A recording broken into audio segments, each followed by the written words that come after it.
Hello everyone, welcome to ईपेप academy. हम RCC structure discuss कर रहे हैं।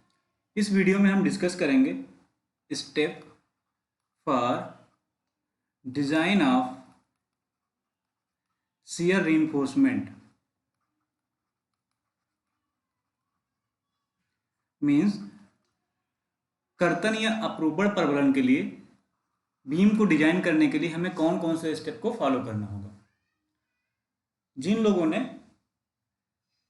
प्रीवियस वीडियो नहीं देखे हैं, सबसे पहले इस वीडियो को देखने से पहले उन वीडियोस को देखें, फिर उसके बाद इसको देखेंगे तो सारे कॉन्सेप्ट क्लियर हो जाएंगे। स्टेप फर्स्ट होगा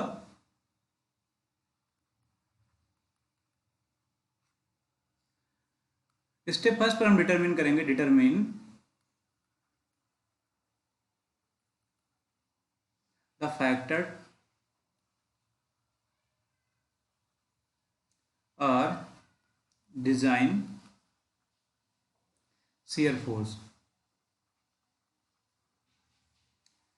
जिसे हम वी यू से मार्क करेंगे। V U for given beam. जिस बीम की हम डिजाइन कर रहे होते हैं, स्टेप फर्स्ट पर उस बीम के लिए हम डिजाइन शियर फोर्स कैलकुलेट करेंगे, मीन्स वी यू कैलकुलेट करेंगे। अगर हमारा सिंपली सपोर्टेड बीम है, फॉर एग्जाम्पल के लिए हम समझते हैं, for example simply supported beam के लिए ऐसे ही हमारी कोई बीम है, एक सिंपली सपोर्टेड, जिस पर यूडीएल लग रहा है डब्ल्यू का पर यूनिट लेंथ पर, स्पान उसका एल है, यहाँ पर मेंशन कर देते हैं सिंपली सपोर्टेड बीम। इस केस में जो हमारा डिजाइन शियर फोर्स होगा, मीन्स वी यू होगा, वो होगा WL/2। सेकेंड, अगर हमारी बीम कैंटिलीवर है,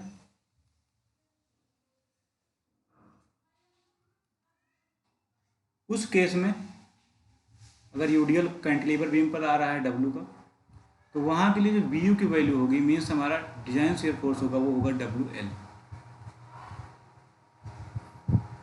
हमारे सिलेबस के अकॉर्डिंग इसी पर न्यूमेरिकल्स डिजाइन होगा, मैक्सिमम हमारे सिंपली सपोर्टेड के। फिर नेक्स्ट होगा स्टेप सेकंड। स्टेप सेकंड हम वी यू को कैलकुलेट करने के बाद नेक्स्ट स्टेप होगा सेकंड पर मूव करेंगे, और स्टेप सेकंड में हम कैलकुलेट करेंगे calculate nominal shear stress. Nominal shear stress हमें पता है, जैसा हमने डिस्कस कर लिया है।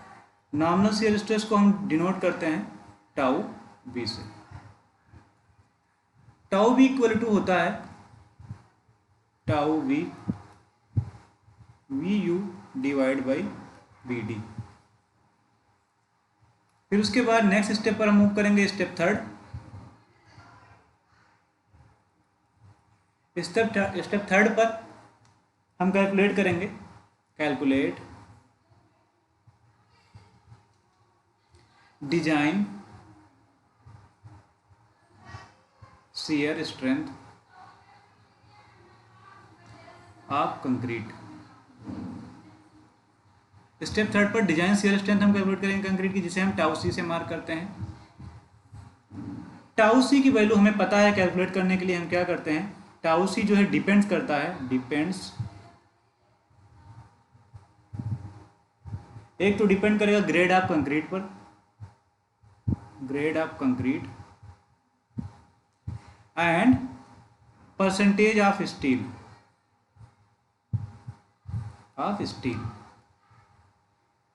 PT इक्वल टू होता क्या है, AST divide by BD into 100।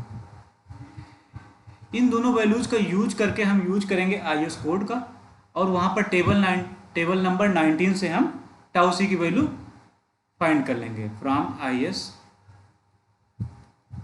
456 2000 code से टेबल नंबर 19 से टाउ सी वैल्यू हम डिटरमिन कर लेंगे, फाइंड कर लेंगे। फिर उसके बाद नेक्स्ट स्टेप हमारा होगा स्टेप 4। स्टेप 4 हमारा होगा calculate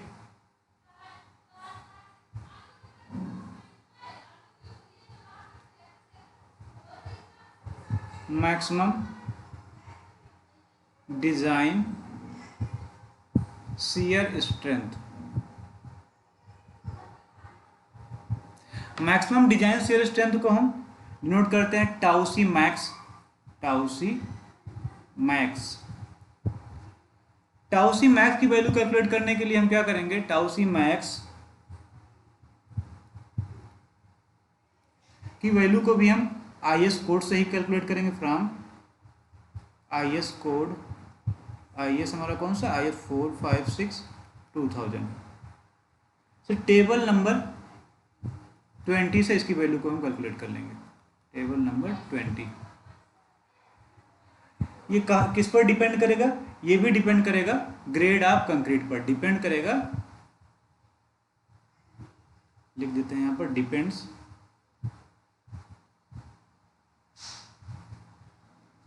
on grade of concrete.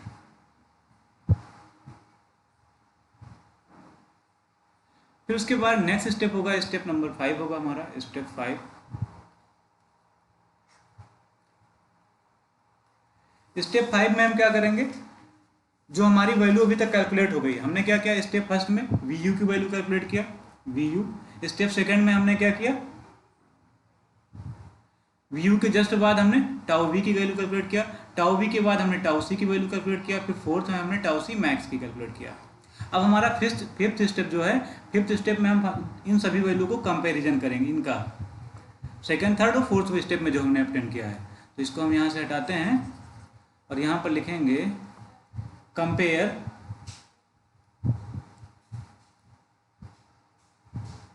The value of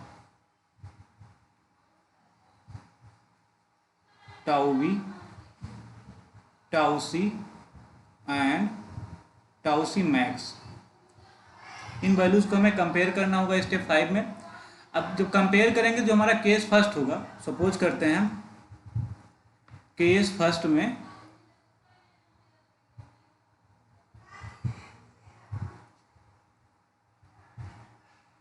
if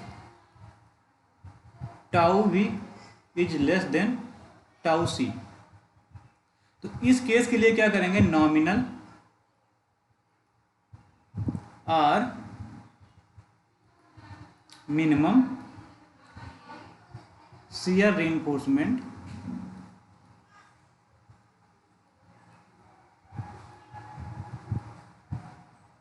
is provided in the form of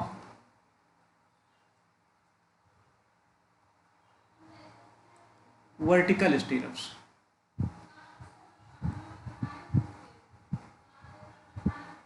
अगर टाउ वी की वैल्यू टाउ सी से कम है, तो इस केस के लिए हम क्या करेंगे, नॉमिनल या मिनिमम शियर रीइंफोर्समेंट प्रोवाइड करेंगे। किसके रूप में, वर्टिकल स्टीरप्स के रूप में, सच दैट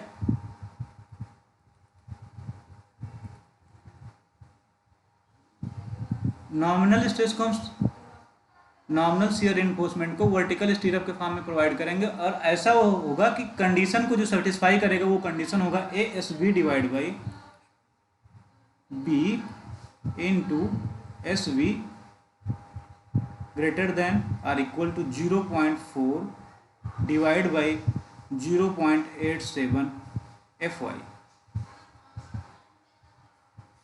इस कंडीशन को ये सेटिस्फाई करेगा। ये किसके अकॉर्डिंग है, as per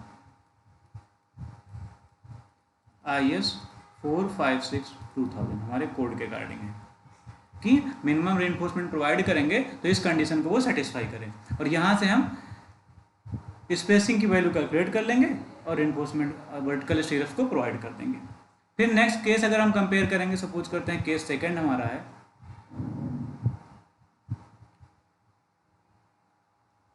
case second, if tau we is greater than tau c, tau v nominal shear strength, tau c design shear strength of concrete, but tau we is less than tau c max, अगर ऐसी condition होती है कि tau b की value tau सी से ज़्यादा होती है बट टाउ सी मैक्स से कम होती है, तो इस केस में क्या होता है, then proper shear reinforcement is provided.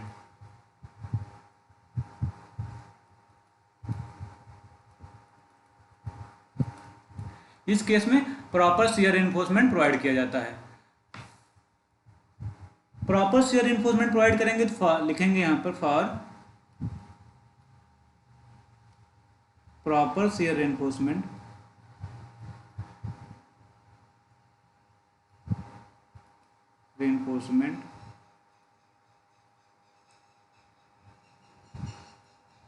जो नेट शियर फोर्स होता है शियर एनफोर्समेंट के द्वारा रजिस्ट किया जाता है, कैलकुलेट कर लेंगे net shear force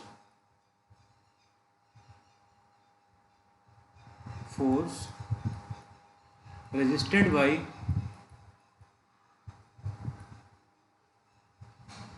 shear reinforcement that is VUS। उसको हम कैलकुलेट कर लेंगे, हमें पता है VUS क्या होता है हमारा, जैसे कि हमने कैलकुलेट कर रखा है, वो होता है हमारा VU माइनस टाउ सी VD, या इसी को हम ऐसे भी लिख सकते हैं tau B minus tau C into BD।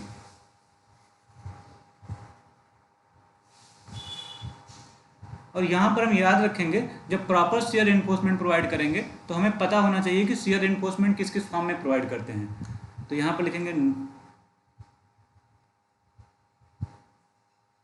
as we know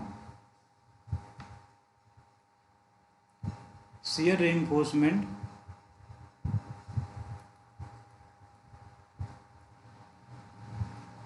is provided in the following forms।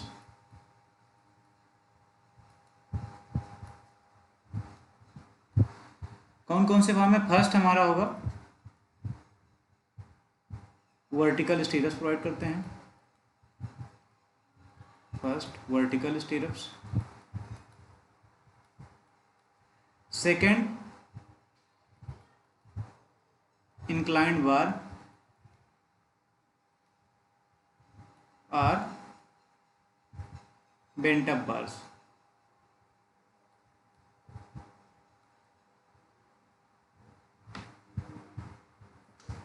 इसके साथ साथ हम नेक्स्ट हमारा थर्ड जो होता है दोनों को कॉम्बिनेशन भी प्रोवाइड करते हैं बोथ। तो हमें देखना है कि अब वर्टिकल स्टीरअप का केस रहेगा तो हम net shear force resisted by shear enforcement कैसे कैलकुलेट करेंगे, मींस VS कैसे कैलकुलेट करेंगे, और इंक्लाइंड बार्स या बेंट अप बार्स रहेगा तो उसके लिए VS की वैल्यू कैसे कैलकुलेट करेंगे। तो हम फर्स्ट यहाँ पर डालेंगे पॉइंट्स,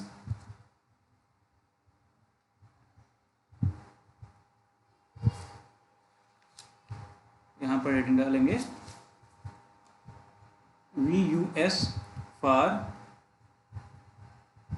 वर्टिकल स्टीरप्स, यहाँ पॉइंट फर्स्ट कर देंगे इसको, for vertical stirrups,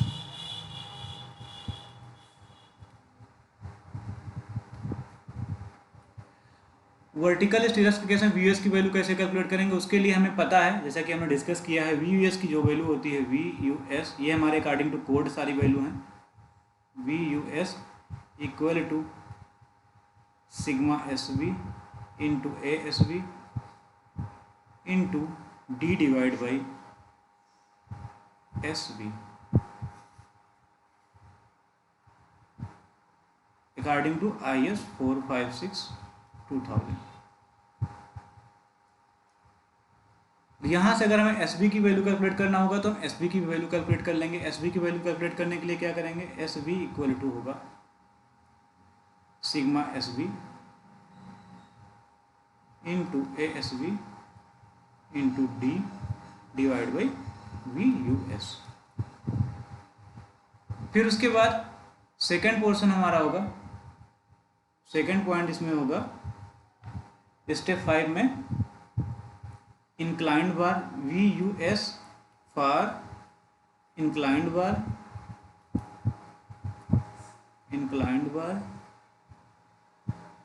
are bent up bars.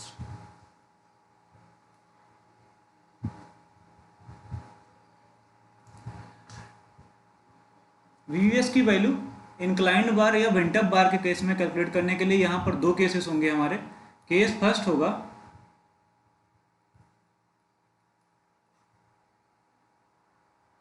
when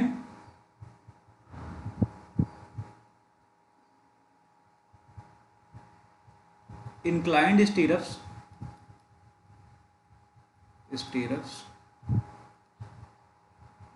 are series of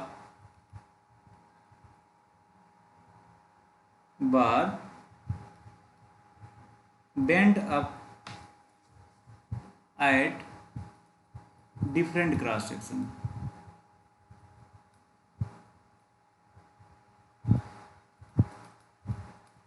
जब इंक्लाइंड स्टीरप्स हो या सीरीज ऑफ बार डिफरेंट बार को डिफरेंट क्रॉस सेक्शन पर बेंड किया जाता है, तो उस केस में जो VUS की वैल्यू होगी, VUS की वैल्यू होगी वो होगी हमारा sigma SV into ASV into D divide by SV, जैसे कि हमारा वर्टिकल स्ट्रेप का फार्मूला है, साथ में ऐड होगा sine alpha plus cos alpha.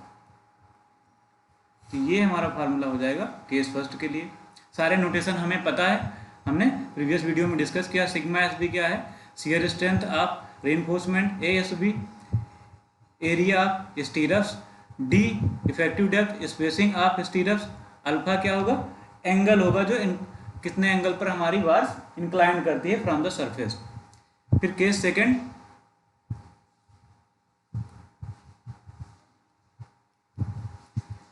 Case second when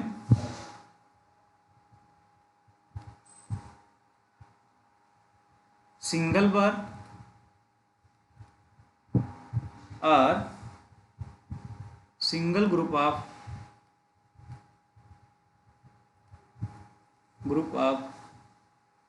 bar all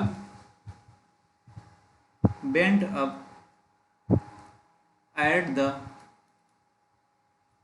same cross section।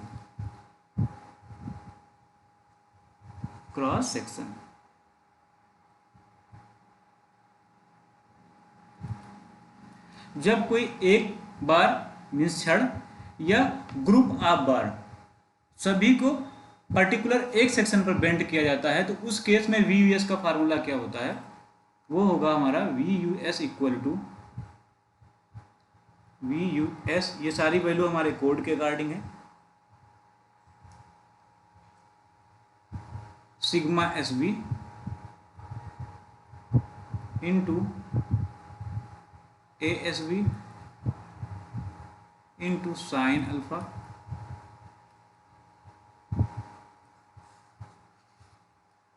As per IS 456 and 2000।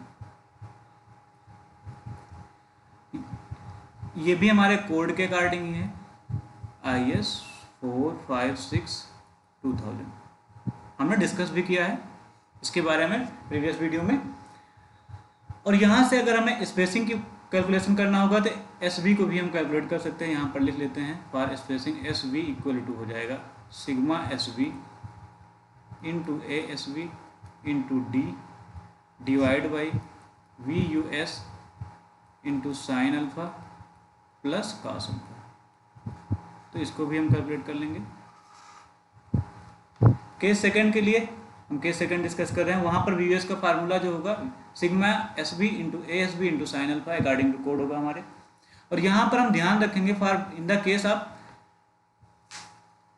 Second when single bar or single group of bar all bent up at the same cross section, तो उस केस में क्या होगा, जो हमारा VUS होगा, ठीक है, शियर फोर्स जो शियर रिइंफोर्समेंट होता है उससे जितना भी नेट शियर रजिस्ट किया जाता है उसका जस्ट हाफ होता है। मीन्स इसकी वैल्यू जो होता है इन द केस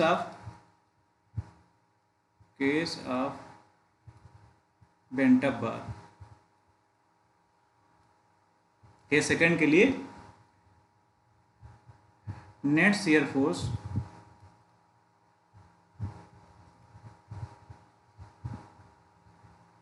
रजिस्टर्ड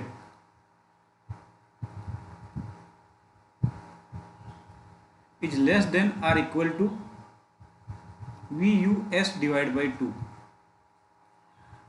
इस केस में हम क्या करते हैं, इसको बेंटअप बार केस में, जब केस सेकंड के लिए इसको हम बी एस बी से अगर डिनोट कर दें, हम इसको अगर हम वी एस वी से डिनोट कर दें तो यहाँ पर लिख सकते हैं जो वी एस वी होगा वो less than or equal to V U S divide by 2 होता है।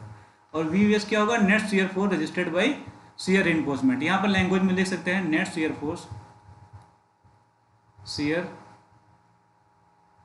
फोर्स रजिस्टर्ड बाई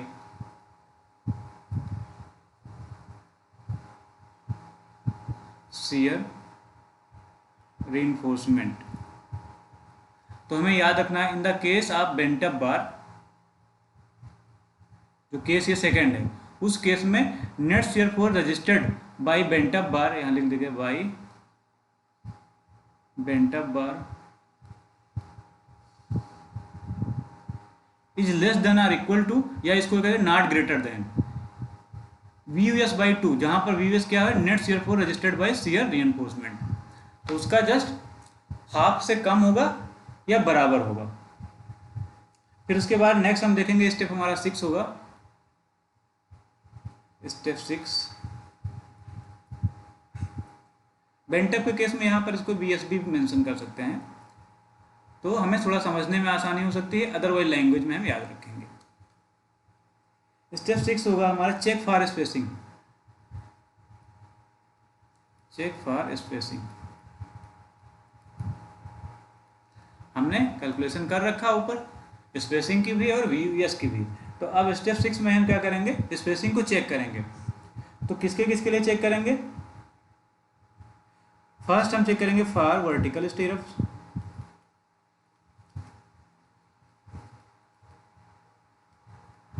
वर्टिकल स्टीरअप के केस में जो एस वी की वैल्यू होगी, यहाँ पर स्पेसिंग क्या होगी, एस वी, एस वी की वैल्यू जो होगी एस वी,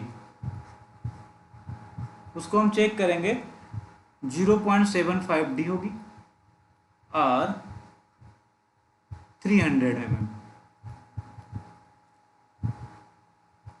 इन दोनों में जो कम होगी विच एवर इज लेस, इसके बारे में भी हमने डिस्कस कर लिया, विच एवर इज लेस। फिर उसके बाद स्पेसिंग चेक करेंगे इंक्लाइंड स्टीरअप के लिए, फॉर इंक्लाइंड स्टीरअप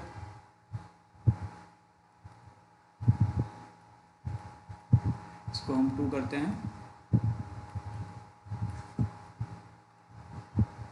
फॉर इंक्लाइंड स्टीरअप।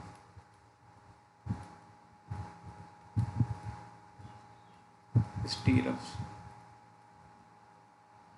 इसके लिए जो एस बी की वैल्यू होगी according to I S code हमारे है S B equal to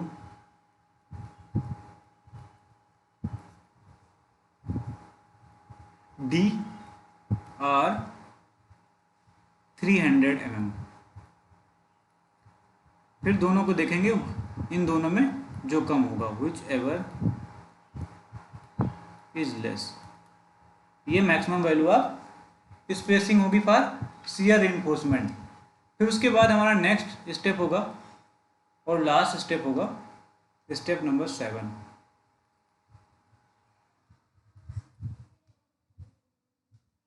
draw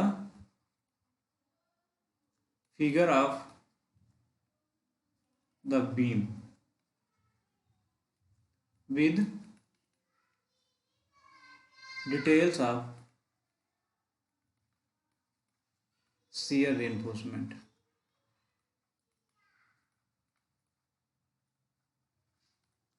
तो ये हमारे 7 स्टेप हैं, जिन 7 स्टेप का यूज करके हम शियर रिइंफोर्समेंट के लिए बीम को डिजाइन करते हैं। आई होप सभी को समझ में आया होगा। अगर हमारे वीडियो आपको समझ में आ रहे हैं तो आप हमारे चैनल को लाइक करें, सब्सक्राइब करें और शेयर करें। Thank you.